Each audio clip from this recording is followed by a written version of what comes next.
responsabilidade é tão mais simples, de certa forma, porque a gente não vivemos aquele ano com aquela igreja. Por isso que é nos dado como privilégio e uma grande responsabilidade ministrarmos a palavra do Senhor numa festividade como essa. Foi um ano até chegar aqui, a completar o terceiro ano. Só o pastor, os membros, a sua família sabem a dificuldade, as guerras, mas também as vitórias até chegarem até aqui. Então louvamos ao Senhor por essa oportunidade, somos gratos a Deus, amém, por essa oportunidade. Quero louvar a Deus pela igreja. A gente se alegra tanto ver um povo reunido. A igreja só cresce quando a igreja unida. Igreja em discórdia, ela não cresce, ela incha, é diferente. Mas a igreja unida, ela vai crescendo, sem disputa, porque é assim que é o reino do Senhor. Tem espaço para todo mundo, amém? O reino de Deus é grande, os campos já estão brancos, só esperando a colheita, amém, meus irmãos? Glória a Deus. Está aqui a minha esposa, a minha filha e a minha filha adotiva, né? Agora eu adotei também, né? É uma filha que não mora em casa, mas né, a gente também adotou, então é nossa também. Então eu louvo a Deus pela vida da minha esposa, hoje ela pode nos acompanhar, então glória a Deus por isso, amém? Amigos aqui, amém? Pastores, Felipe, pastor Carlos, Mike é o mestre, né? Glória a Deus, a sua esposa, obrigado, Deus abençoe a todos. Cadê aquela jovem, aquela criança tocando bateria, irmão? O que é aquilo, irmãos? Glória a Deus, que Deus guarde ela, irmãos, que Deus cubra ela com o sangue dele, amém, que Cristo possa cobri-la com o teu sangue e guardá-la para a glória do Senhor. Tá, um instrumento que eu não gosto é bateria, irmão, porque a gente que é de igreja, está chegando aí, a gente que é de igreja pentecostal, né, irmão, tem uns bateristas que faz tanta raiva na gente, irmão. Sim ou não, irmãos? Fala aí, eu quero ver. Deus ama quem é sincero. Fala a verdade, irmão. Tem baterista que fala Jesus, faz a gente sentir cada raiva, irmão. Sim ou não, irmãos? Sim. Mas a gente ama eles mesmo assim, não é verdade? Glória a Deus. Então, quando eu vi essa criança, né, tocando, Deus abençoe a vida dela, em nome de Jesus. Que honra e privilégio ouvi-los aqui nessa noite. Amém, meus irmãos? Abra sua Bíblia no tema. É Filipenses, o capítulo de número 3. Glória a Jesus. Filipenses capítulo 3, o versículo é o de número 12 em diante. Glória a Jesus. Capítulo 3, carta de Paulo aos Filipenses. Louvado seja Deus. Capítulo 3, versículo é o de número 12. Glória a Deus. Para você tomar o seu assento aí, glorificando depois dessa presença, irmão. Glória a Jesus. Coisa boa é sermos edificados na presença do Senhor. Meus irmãos, vamos ler ali na tela. Glória a Deus, a minha tradução está um pouco diferente. Eu quero ler com os irmãos. Capítulo 3, versículo 12, Filipenses, diz assim: não que já a tenha alcançado, ou que já seja perfeito, mas prossigo para alcançar aquilo para o que fui também preso por Cristo Jesus. 13. Irmãos, quanto a mim, não julgo que o haja alcançado, mas uma coisa faço, e é que, esquecendo-me das coisas que atrás ficam, e avançando para as coisas que estão adiante de mim. 14. Prossigo para o alvo, pelo prêmio da soberana vocação de Deus em Cristo Jesus. Tome seu assento, por favor, em nome de Jesus. Glória a Deus.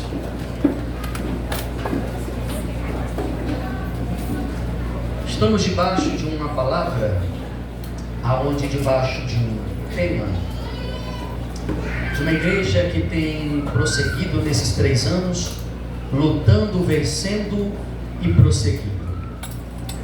A verdade, essa carta é uma carta da alegria, como alguém que pode estar preso e ainda escrever uma carta que é chamada de carta da alegria. Como nós lemos a carta de Paulo aos Filipenses, é uma carta que muito nos edifica. É uma carta diferente, por exemplo, da carta aos Coríntios, uma igreja que é exortada, uma igreja que Paulo pega na primeira carta a eles de maneira veemente, uma igreja cheia de problemas doutrinários, problemas morais e éticos. E Paulo agora vai exortar eles de maneira terrível. O ponto que Paulo no começo parece que ele está tecendo elogio, ao ponto dele dizer o seguinte: vocês é uma igreja, um povo, que vocês são ricos nos dons. Parece que o mundo vai continuar elogiando, mas na verdade Paulo vai falar para eles de maneira tão dura, ao ponto de Paulo chegar no capítulo 5 da igreja de Corinto, da carta aos Coríntios, ele vai dizer o seguinte: eu estou sabendo pela família de Cloé que há no meio de vocês algo terrível que está acontecendo. E quando Paulo começa a relatar o que está acontecendo no meio daquela igreja, ele está tratando de um problema muito sério, que é um problema de imoralidade sexual, não apenas no meio de uma igreja, mas também no meio de uma família. Paulo agora vai exortá-los. Quando chega na sua segunda carta aos Coríntios, é uma carta diferente da primeira, é uma carta que ele parece que está pegando mais leve, ao ponto de quando ele escreve no capítulo 13 da primeira carta, ele vai falando sobre o amor, aonde ali a gente muitas vezes relatamos tantas situações para a gente falar sobre casamento, e quando fala sobre o amor, mas na verdade Paulo está exortando aquela igreja como está falando sobre o amor, porque até então havia uma deusa que era adorada no meio daquele ambiente, e Paulo estava falando agora para eles sobre o amor verdadeiro. Eles estavam sendo exortados, aonde agora está falando, o verdadeiro amor é esse amor aqui. O amor que vocês estão dando agora, vocês estão trocando o verdadeiro Deus, estão dando agora o verdadeiro Deus, aquilo que na verdade não serve e não presta. Agora Paulo, quando ele continua escrevendo, agora de dentro da prisão, mas vamos ver que ele vai escrever uma dessas cartas, e é a carta que lemos aqui nessa noite, é a carta de Paulo aos Filipenses. Quando ele vai escrever nessa carta, é uma carta que ele vai expressar imensurável alegria pela vida daqueles irmãos. Era uma igreja que estava contribuindo com o ministério de Paulo, era uma igreja que estava ajudando ele, era uma igreja que estava cuidando não apenas da intercessão, mas também uma igreja que estava ajudando ele financeiramente. Paulo era grato pela vida de cada um dos irmãos daquele ministério. Não que ele não era grato pelos outros, mas é uma igreja que não está tomada de problemas doutrinários, muito pelo contrário, é uma igreja agora que Paulo vai querer, de certa forma, colocar eles como alguém que deve ser espelho. Paulo, quando chega no capítulo que lemos, no versículo que lemos, Paulo agora vai tratar sobre alguns assuntos. Ele vai tratar de assuntos do passado, do presente e do futuro. Quando vai se falando do passado, Paulo começa a falar para eles para deixar as coisas que para trás ficaram. Paulo agora vai dizer para eles o seguinte: olha, tem coisas que estão diante de vocês, e não apenas isso, tem coisas agora que vocês precisam prosseguir, caminhar e ir em busca, apontando para o futuro. Agora Paulo está dizendo: gente, é muito bom, há um conflito que está acontecendo sobre ressurreição, mas agora Paulo vai começar a dizer para eles o seguinte: haverá um dia que é necessário vocês não apenas pensar nas coisas da terra, mas é maravilhoso vocês pensarem nas coisas celestiais. E pensar nas coisas do céu enche o nosso coração de alegria. Por quê? Quando olhamos para a terra, muitas coisas aqui é momentos de felicidade. O Senhor permite vivermos algumas alegrias, mas Paulo está dizendo o seguinte: haverá um dia que a alegria será plena, a verdadeira alegria será completa, o júbilo será completo. O que nós estamos provando aqui nessa noite é apenas uma prévia, é apenas a sombra daquilo que um dia há de vir. Aleluia! Aquilo que está nos aguardando não é aquilo que é terreno, mas sentimos a presença dele aqui, ele se manifesta em nós e através de nós. Mas vai chegar um dia que a Bíblia vai dizer que lá não tem choro, lá não tem dor, lá não tem mais angústia, toda lágrima será enxugada dos nossos olhos. A Bíblia vai dizer que naquele grande dia é ele que será a própria luz que vai iluminar o ambiente. Não vai mais precisar de LED, não vai mais precisar de nenhum tipo de lâmpada, e nem mesmo do sol, porque ele é o próprio sol que brilha de dia e de noite. Se ele brilha de dia e de noite, então lá não haverá mais mais noite, lá, aleluia, só haverá dia, e o próprio Jesus é que vai nos alegrar de uma alegria completa. Olha o que a Bíblia vai dizer agora, quando Paulo começa a falar sobre algumas coisas, ele começa a usar aqui uma linguagem um tanto diferente. Quem olha para as cartas de Paulo vai ver o tipo de linguagem que ele gosta de usar. Por exemplo, Paulo vai usar uma linguagem falando sobre armadura, uma linguagem militar, quando vai escrever a sua carta aos Efésios. Paulo usa uma tipificação falando sobre o que nós como cristãos devemos colocar em nós, uma armadura que não é da terra. Ele ilustra como um soldado romano, mas ele está falando o seguinte no capítulo 6, no versículo de número 10: revestivos de toda a armadura de Deus, para que possais estar firmes. Uma coisa é estar vestido, outra coisa é estar revestido. Paulo está dizendo, é necessário vocês terem sobre a cabeça de vocês um capacete da salvação, no peito de vocês é necessário ter a couraça da justiça, nos pés de vocês é necessário ter o sapato da preparação do evangelho da paz, na mão de vocês agora, em uma mão tem uma espada do Espírito, na outra mão tem um escudo da fé. E aqui nessa noite eu quero dizer algo para mim e para você, porque é maravilhoso ter o capacete da salvação. Vivemos dias aonde nós somos guerreados na nossa mente, a nossa mente tem sido abalada, a nossa mente tem sofrido ataques diários, aonde, aleluia, é necessário nós estamos revestidos da armadura, as setas, a dardos inflamados do maligno que vem contra a nossa vida. Mas o interessante é que quem reveste a mim e a você não é o irmão do lado, não é o pastor da igreja. Quem vai nos revestindo é o próprio Deus que vai colocando sobre nós a armadura para que nós possamos, não é para fazer qualquer coisa, é para que nós possamos estar firmes contra as astutas ciladas do diabo. Ei, o diabo disse que nós pararíamos, mas estamos nós aqui, aleluia, no 11º mês desse ano, de uma festividade de 3 anos desse ministério, adorando ao Rei dos Reis, ao Senhor dos Senhores. Não é porque nós somos bons, é porque a bondade dele alcançou a minha e a sua vida. Ei, se chegamos aqui, não é mérito nosso, é graça do Senhor, é porque a bondade dele alcançou a minha e a sua vida. Ei, se chegamos aqui, chegamos todo marcado em um ambiente como esse. Quem olha por fora vê alguém que está até bonito, estou indo para uma festividade, colocou o melhor perfume, a melhor roupa, colocou a melhor maquiagem, mas só você sabe as marcas que você carrega, só você sabe as marcas que você entrou aqui, aleluia, nessa festividade. São 3 anos e nós se alegramos, nós que não somos membros também se alegramos com os irmãos, é maravilhoso. Mas todos nós aqui chegamos marcados aqui nessa noite. Há marcas em nós que muitas vezes alguém não enxerga, mas quem nos conhece de perto, e quem nos conhece de perto não é o esposo, não é a esposa, quem nos conhece melhor do que nós é o próprio Cristo. Ele disse: você não parou porque eu não deixei você parar.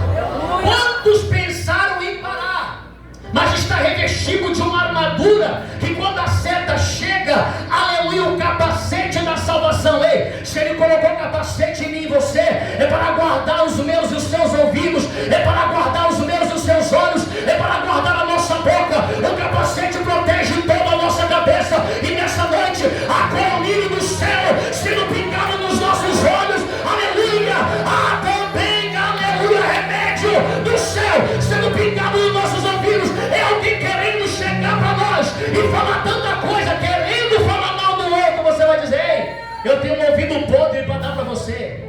O ouvido bom não dá para ele, não, dá um ouvido podre. Ele está querendo falar, sabe como a gente acaba? A fofoca é tomado de um capacete. Aleluia. É alguém chega para falar para a gente: você viu, pastor? O que? Não vi não, irmão. E começar a falar mal, você fala assim: calma aí que eu vou ligar para o pastor aqui, e você fala para ele: opa, vou fazer uma chamada de vídeo. Aí você fala para a irmã, acaba na hora. Não, é porque eu estou falando isso aqui porque eu me preocupo com ele. Não, você quer contaminar quem está do seu lado. Se você ama, você sofreu, são 3 anos de ministério, continua orando, clamando, chorando.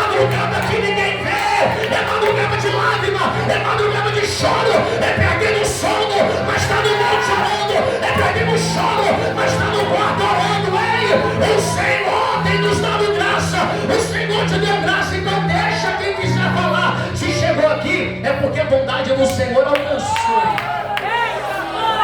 Alamanto terra quebrará. Aí ele vai dizer para a gente continuar aqui. Ele fala, olha, é necessário colocar uma couraça para no peito. Se está no peito, está guardando uma coisa que nós temos esquecido de guardar: o coração. De tudo que se deve guardar, não é o dinheiro investido em criptomoeda. De tudo que se deve guardar, guarda o seu coração, porque é dele que procede as saídas da vida. Quando abro minha Bíblia no capítulo 15 do Evangelho de Mateus, eu fico preocupado porque Jesus vai falar o seguinte: da onde provém essas coisas? E quando ele vai falar o que coisas são, aquilo me preocupa, porque entre elas ele vai dizer o adultério e o homicídio. A gente coloca tudo na culpa do diabo, mas tem coisa é porque alguém não guardou o coração. De tudo que você deve guardar, guarda o seu coração. Quem guarda o coração não fala mal do outro. Quem guarda o coração, lembra o que Jesus disse? A boca fala, ele vai dizer no mesmo capítulo, a boca fala do que o coração está cheio.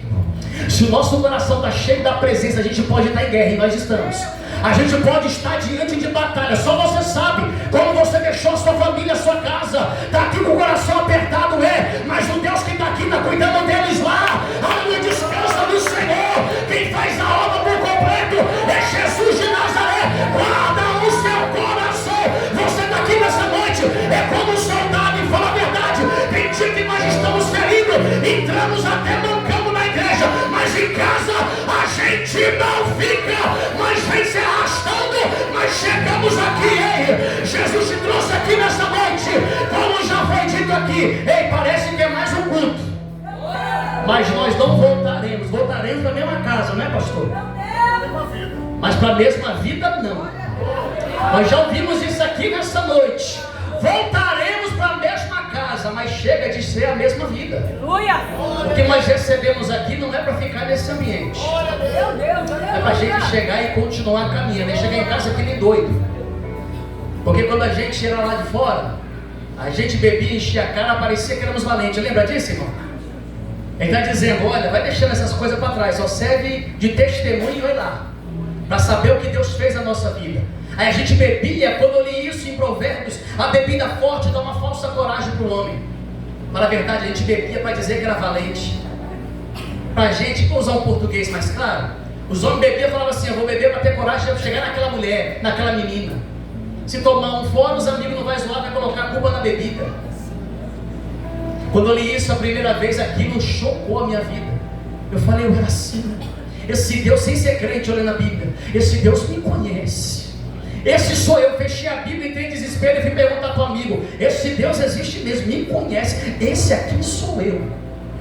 Até o dia que Cristo nos encontrou, aquela valentia caiu por terra, e hoje nós estamos tomados de uma outra coragem. Não é a valentia que passa, é uma coragem do céu. Se nós estamos aqui no meio de um Rio de Janeiro perigoso, aleluia, é porque o Senhor nos guarda, nos livra, nos cerca, nos protege. Maior que está em nós do que o que está no mundo, igreja. Avante, avança, prossiga o alvo do prêmio da soberana vocação de Deus. Paulo agora, ele vai dizer o seguinte, para a gente cortar sobre a armadura. Paulo vai falar sobre a biografia dele. Nesse capítulo ele começa a dizer algumas coisas do passado, do presente e do futuro. Só que é interessante que Paulo vai confrontar algumas situações que estão acontecendo aqui. Quando ele começa no capítulo 12, ele está fazendo um julgamento sobre ele. Isso aqui é importante, você precisa guardar isso aqui no seu coração. Nós seremos bem-aventurados se fazermos um julgamento correto acerca de nós mesmos. É muito fácil julgar o outro, é muito fácil olhar para o outro e dizer tantas coisas sobre eles. O problema é que nós fazemos julgamento sobre nós, sempre puxando sardinha para nós, porque nós corremos o risco de cair em dois extremos.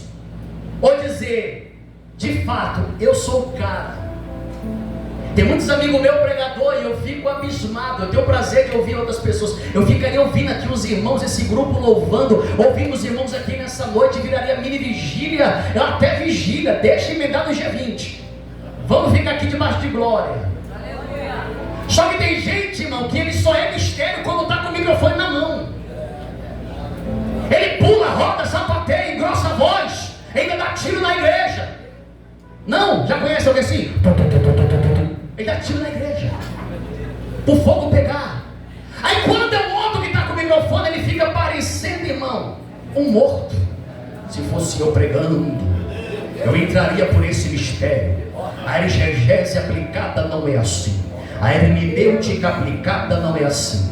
Dentro do que ele está falando, está pregando sobre a doutrina da armatiologia, a doutrina do pecado. Quem quer saber disso? Você falando difícil e ninguém entendendo nada. Deixa para a sala de teologia esse negócio. O povo não é que o povo é bobo, mas o povo quer mensagem simples. O que alimenta e dá sustância é o arroz com feijão. E como diz a minha terra, e a mistura, e isso basta. Ninguém quer coisa não mirabolante, não. Tem coisa que tem aparência, aleluia, mas por fora é aparência linda, mas por dentro está morto, como sepulcro caiado. Eu estudando essa palavra, o Senhor falou comigo, meu filho, tem muitos que me adoram, apenas de lado, mas o coração está longe, o coração está longe. Alamando terra, Candarábia, e nessa noite, a boca e o coração vai estar conectado com o céu. Alamando terra, Candarábia, espumiando a rabacega.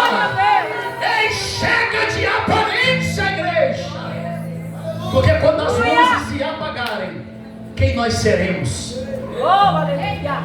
O depois daqui, quem é que nós seremos? Quando a luz se apagar, o culto continua ou acabou na bênção apostólica? A gente tem que ficar remoendo aquilo que Paulo está dizendo, quem eu sou. Se nós não fazemos o julgamento correto, ficaremos 10, 20 anos na igreja perdendo tempo. Há muita gente que diz, eu prego muito. Que bom. Só toma cuidado, porque o soberbo ele abate, mas ao humilde ele dá graça. Aleluia! Do outro lado, existe muita gente que tem falsa modéstia. Na hora de fazer o julgamento sobre si, fala a verdade, irmão. Tem gente que canta bem, até prega bem. Aí tem gente que para receber um elogio fala, eu não canto nada. Ô, irmão, para de mentir, isso é falsa modéstia. Tu canta bem, ponto. Quem não canta sou eu. Tu canta bem, tu até um bom pregador, é sim. Só que tem que fazer o julgamento correto sobre nós mesmos. E Paulo está fazendo esse julgamento sobre ele. Não que eu tenha obtido tudo, não que eu tenha obtido tudo isso ou que tenha sido aperfeiçoado, mas prossigo para alcançá-lo. Ele está fazendo o julgamento correto sobre ele. Eu ainda não alcancei, mas eu continuo prosseguindo, lutando. É necessário a gente arregaçarmos a manga e a luta, porque nesse mesmo capítulo a Bíblia vai dizer sobre algumas coisas, sobre os falsos moralistas, sobre os judaizantes moralistas. Já viu no nosso meio? Eu já vi pregar em algumas igrejas que pareciam uma sinagoga judaica. Eu falei, Jesus nos dá vitória, porque alguém que usa o kippá no culto, que usa o talite, e normalmente como eles usam isso, você pode dizer que é mais crente do que a gente. Eu fico até abismado, e coloco o memuzá, o candelabro ali, e vai fazendo todo o rito. Irmão, nós não somos judeus não, nós somos igreja de Jesus. Esse rito é para judeu, a igreja está muito além de judeu, porque ele veio para os céus, e os céus não receberam, mas todos aqueles que o receberam, foi dado direito de serem chamados filhos de Deus. Ei, nós somos filhos, deixa aleluia os judaizantes de lá, nós somos igreja de Jesus. Judeu não é noiva de Cristo, mas a igreja é noiva. Alamando terra cantará. A igreja é noiva, mas judeu não é noiva. É necessário confessar, essa igreja Paulo vai dizer: tem judaizantes querendo se manifestar no meio de vocês, gente. Tem falsos moralistas querendo se manifestar no meio de vocês. Sabe o que é moralista, irmão? Ele está dizendo o seguinte: ele coloca a moral dele lá em cima. Ele começa a querer colocar jugo nas pessoas. Esse mesmo Paulo que está escrevendo para essa igreja, ele escreve para os Gálatas a mesma coisa. Ele vai repreender aquele povo. Cuidado, irmãos. Quando eu li o livro Deus Pródigo do pastor Timothy Keller, ele diz o seguinte: ele fala que aquela parábola não é a parábola do filho pródigo. Nós entendemos errado. Ele diz o seguinte: todo aquele capítulo é uma parábola só. Ele diz: olha, é só uma parábola, com 3 histórias contadas dentro da parábola. São 3 histórias e uma parábola. Aí ele diz o seguinte: quem é pródigo naquela história é Deus. Eu não entendi nada. Eu falei: deixa eu ler isso direito. Por que Deus é pródigo? Ele vai dizer: é porque a gente não sabe o que significa pródigo. Pródigo é aquele que esbanja.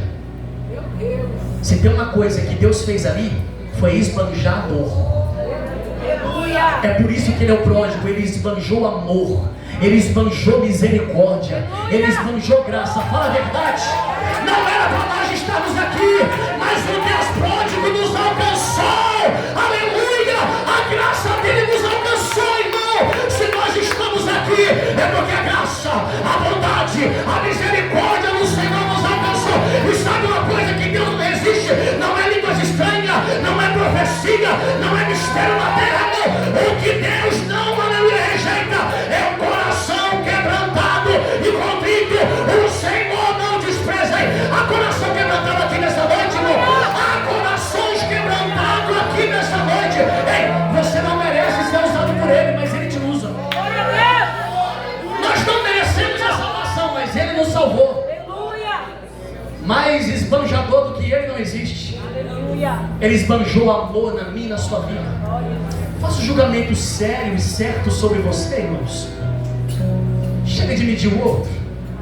Vamos olhar para nós, sem ser alguém que tem falsa modéstia. Alguém diz: eu não sou nada.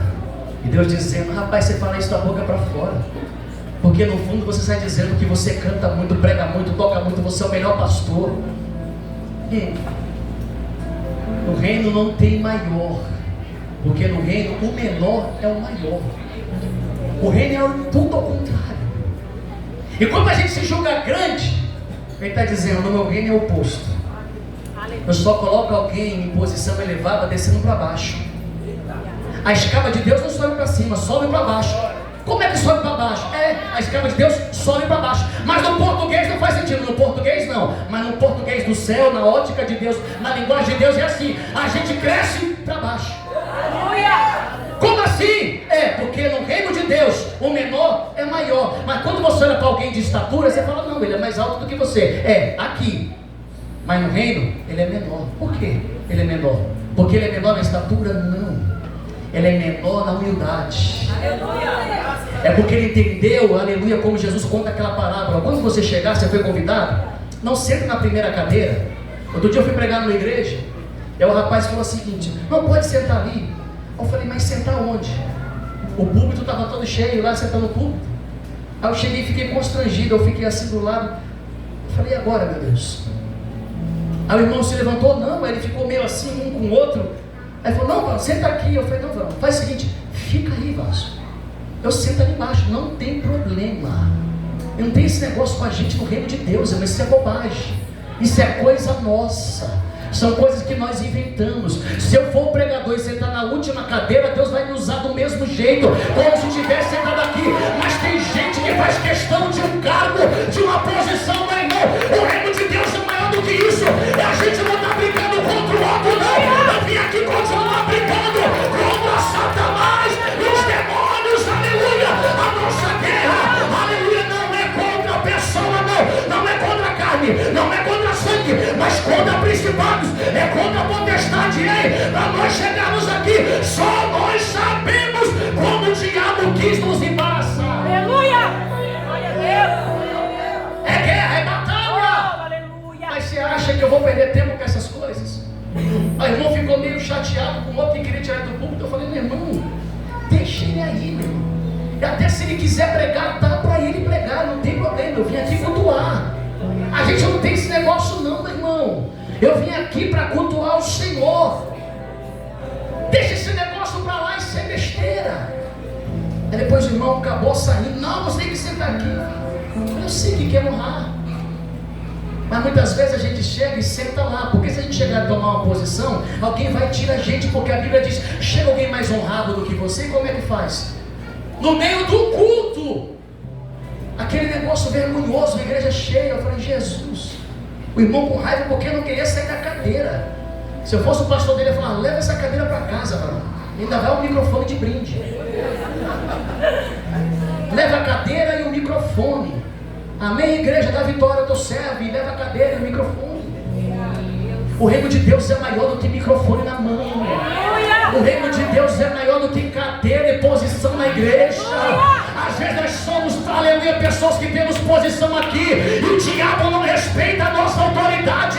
Mas tem gente, aleluia, que é irmãzinha, como alguém gosta de chamar. Alguém não dá nada para ela, é alguém, aleluia, que ninguém vê, aleluia. Mas quando você levantar a saia dela ou a calça dela e olhar para o joelho dela, é joelho preto de tanto orar. Não é de limpar carpete, não, é de orar, é de orar. Aleluia, na igreja, se der o microfone, não vai sair nada na mão dela, mas quando ora, o céu se abre. Aleluia, quando abre a boca na igreja, aleluia, no seu banco sentado, o céu se abre. Quando está em casa orando, aleluia, quando abre a boca no quarto, o céu se abre com a boca dela.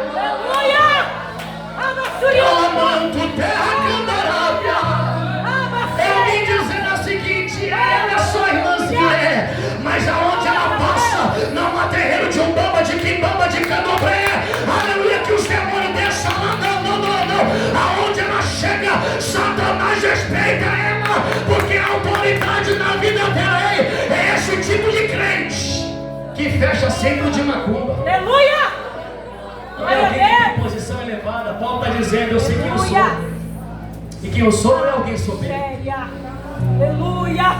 Ele está fazendo o julgamento correto sobre ele. Tem gente que não tem aparência. Eu contei outro dia um testemunho que um pastor, a igreja dele é uma bênção, igreja enchendo, e ele feliz da vida com tudo aquilo. Ele foi orar e Deus deu a ele uma revelação, levava ele num lugar. E quando ele entrando por aquele lugar, havia muitas coroas, uma prateleira muito grande, e uma coroa se destacava, pedras muito brilhantes, reluzentes. E quando ele olhava para aquela situação, ele dizia com ele mesmo, com certeza aquela coroa é minha, porque ele olhava para alguns nomes e era nome de membro da igreja dele.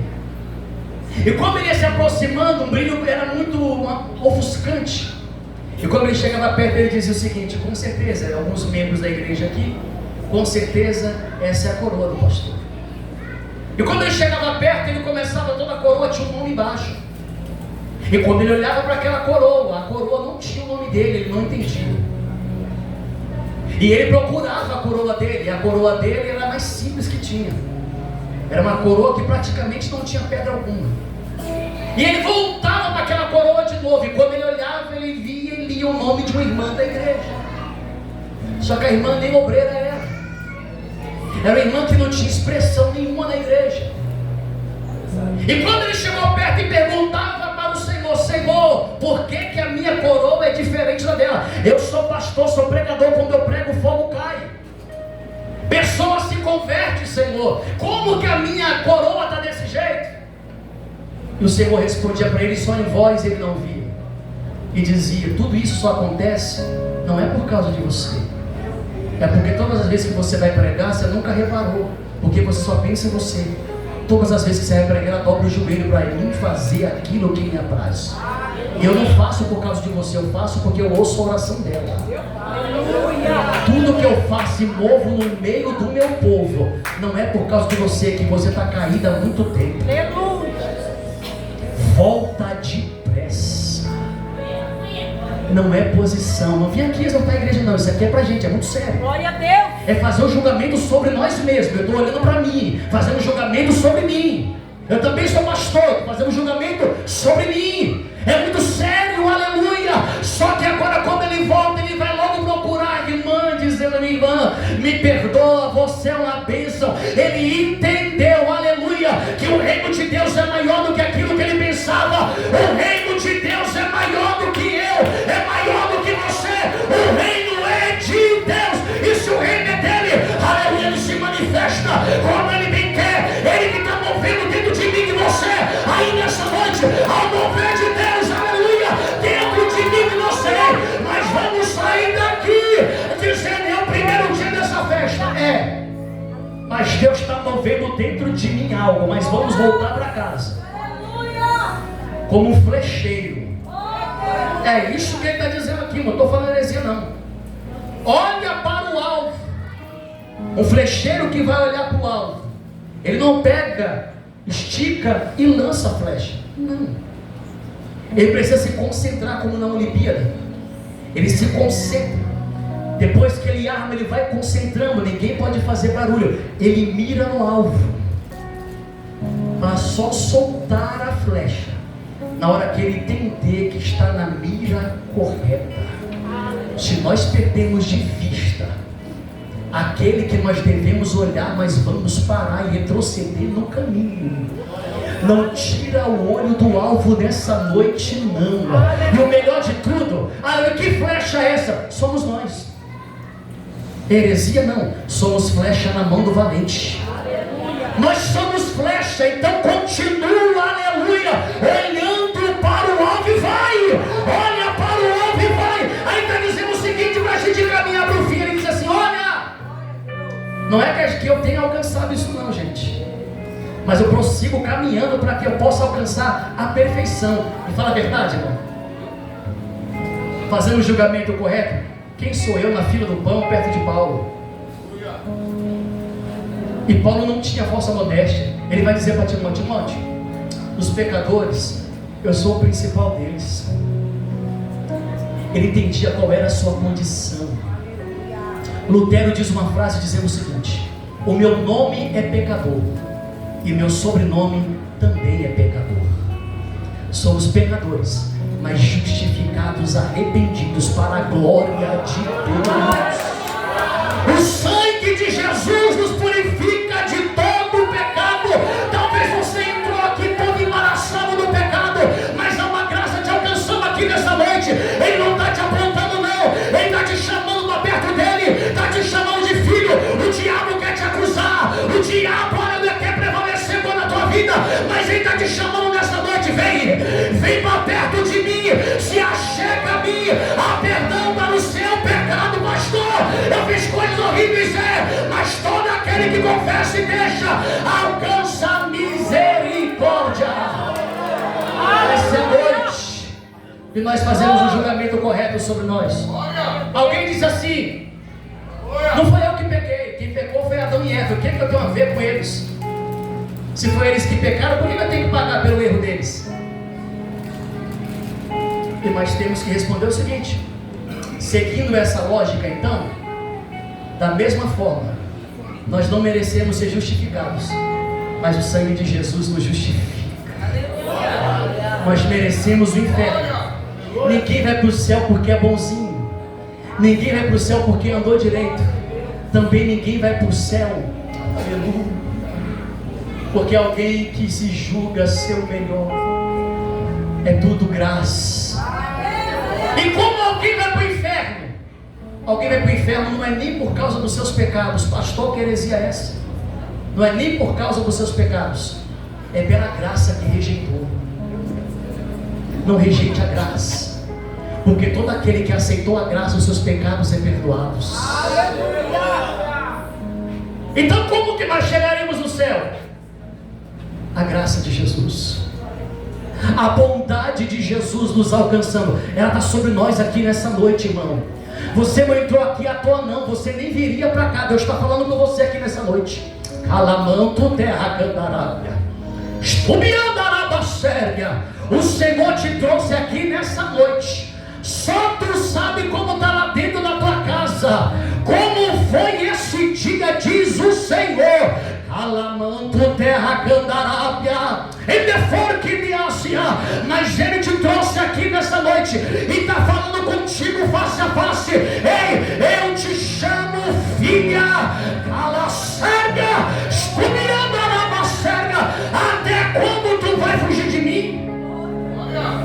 Até quando? Eu te trouxe aqui nessa noite e falo contigo face a face. Calamanto terra candarábia, espumiandarabacega.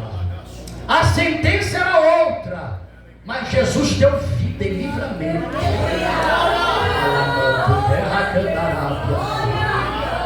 A graça dele te alcançou, te trouxe aqui nessa noite. Jesus te trouxe aqui nessa noite, porque Ele quer fazer algo na tua vida. Os moralistas vão dizer para você, não tem jeito. Os moralistas vão dizer para você, chega, você é tão pecadora, mas o céu, Ele está te chamando para perto dele.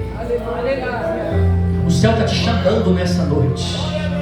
Jesus está te chamando. Até quando você vai achar que dá para fugir dele? Ele te chama nessa noite. Paulo, para a gente terminarmos, ele vai provar uma insatisfação. Existe um tipo de insatisfação santa, e nós vamos terminar com essa insatisfação aqui nessa noite. Como assim, pastor? A insatisfação é não aceitar a condição que nós estamos hoje, da nossa vida com Deus. Dá para ir mais fundo, irmãos. Dá para mergulhar mais fundo. Paulo está insatisfeito com ele, não é com o outro, é com ele mesmo. Está dizendo, eu quero mais. Ele está preso, irmão, mas está dizendo, eu quero mais de Deus. Só viveremos o extraordinário de Deus se estivermos insatisfeitos com a vida que nós estamos levando diante dele. Chega. É até um bom pregador, até faz muita coisa na igreja, mas até quando viveremos essa vida rasa? Paulo está insatisfeito dizendo, gente, eu não alcancei ainda não, mas eu estou prosseguindo.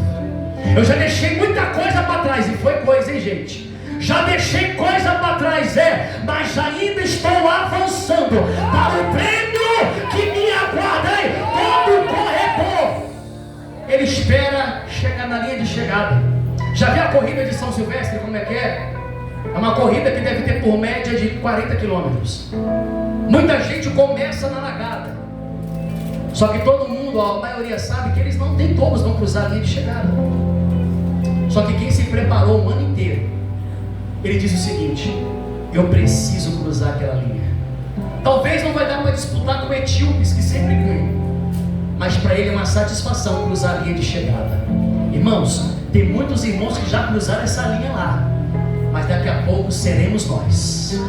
Breve Jesus vem arrebatar a sua igreja. Breve seremos nós, ei, aleluia. A Bíblia diz o seguinte, ei, aqueles que morreram em Cristo ressuscitarão primeiro, e nós que estamos vivos seremos transformados e nos encontraremos com Ele nos ares, ei. Jesus breve vem. Jesus está te chamando. Até quando você vai ficar distante da presença? Para aqueles que já estão na presença, Ele está dizendo, se mostrem satisfeitos com a sua vida. Vai mais fundo, mergulha mais fundo. Tempo ninguém tem, tempo a gente arruma para ler Bíblia, para orar, para ir para o monte. A gente arruma tempo. A gente não tem tempo, a gente arruma tempo para tantas coisas. Deus está dizendo, vai mais fundo. Alamanto começa na madrugada de novo. Deus está dizendo para pessoas aqui, lembra daquelas madrugadas que eu falava contigo? Alamanto terra candará. Deixa eu terminar. Pastor Carlos, diz o Espírito de Deus para ti, Alamanto terra candará. Eu te chamei para ser diferente. Eu não conheço a tua história, mas eu vi que naquele lugar, até jurado de morte, você foi várias vezes. Alamanto terra candará. Mas Deus te chamou diferente. Ele diz, filho, por que paraste aqueles mistérios? Lembra das experiências naqueles morros?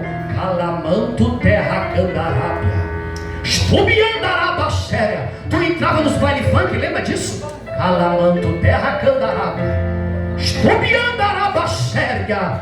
E tu através de mim arrancava muitos de lá. Calacéria. séria. O diabo quis te parar por várias vezes. Cala séria, tu não é um pastor para ficar parado, filho. Alamanto terra candarábia, tu és o meu filho. Eu te chamei para tu ir aonde ninguém quer ir. Cala séria, eu não te chamei, aleluia, como muitos o julgam.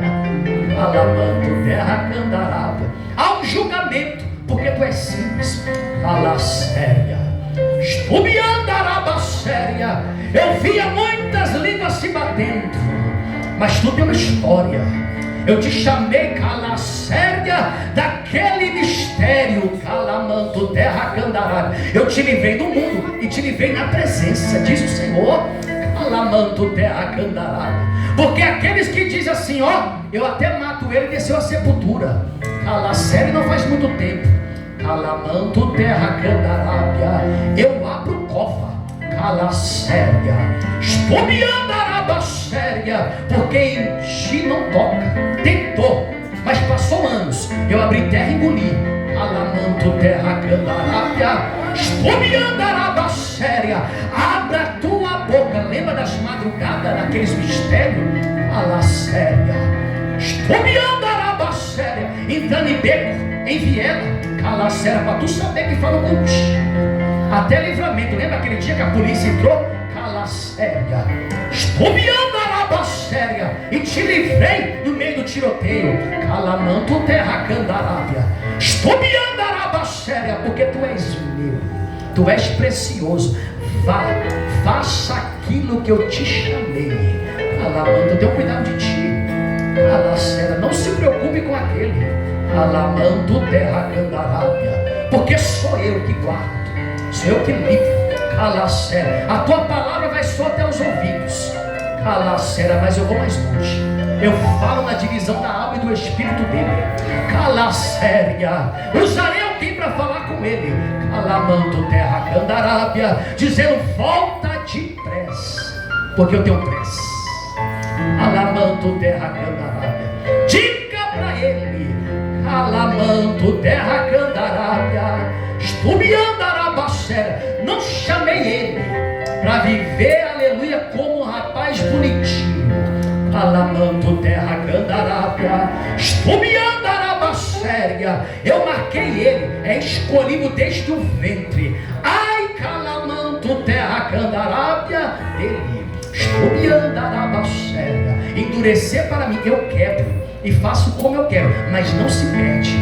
Calamanto terra candarábia, porque amigos dele desceu a sepultura, diz o Senhor. Ó, caminhava com ele na igreja. Calamanto terra candarábia, estou me andaraba séria. Eu vi ele crescendo com alguém no meio da igreja, e alguém saiu da presença e teve a vida ceifada. Calamanto terra candarábia, estou me andaraba séria, mas eu te chamei, diga para ele. Calamanto terra candarábia, volta depressa, porque eu tenho pressa, diz o Espírito de Deus. Calamanto terra candarábia. Irmãos, estamos terminando, há uma presença aqui. Aleluia. Chega da nossa vida de mediocridade. Precisamos viver além dessa vida que nós estamos levando. Deus está nos chamando para viver o sobrenatural. Eu vejo pessoas aqui que rasgavam a madrugada orando. E figura de linguagem é: Deus está com saudade de você. Aleluia! Nas madrugadas, nas orações. A gente não tinha tempo. Íamos acordar cedo para trabalhar, mas dizia: com Deus eu não abro mão, vou orar. É Deus que me dá sono. Até esquecer de comer, mas esquecíamos. Tomado da glória. Ah, ficar sem café da cabeça é nada. A gente era tão tomado da presença que a gente esquecia de ir almoçar, de tomar café, já emendava na janta direto. Oh meu Deus, fiquei sem comer esse tempo todo. Tomado da glória. Deus vai fazer isso com pessoas aqui. Viveremos dias que viveremos acima da vida medíocre na fé que nós estamos levando. Como viver acima da mediocridade? Primeiro, não aceitando a vida que nós estamos levando em Deus, irmãos. Tem muita gente que diz: eu determino que a minha vida financeira vai mudar, e ainda assim não muda nada. Começa pela sua área espiritual nessa noite. Paulo está inconformado, mesmo preso. Ô irmão, ele está preso. Não dá para fazer muita coisa. Quem disse que não dá? Se eu não posso, eu envio carta. Se a minha voz pode não chegar audivelmente, vai chegar na escrita, mas eu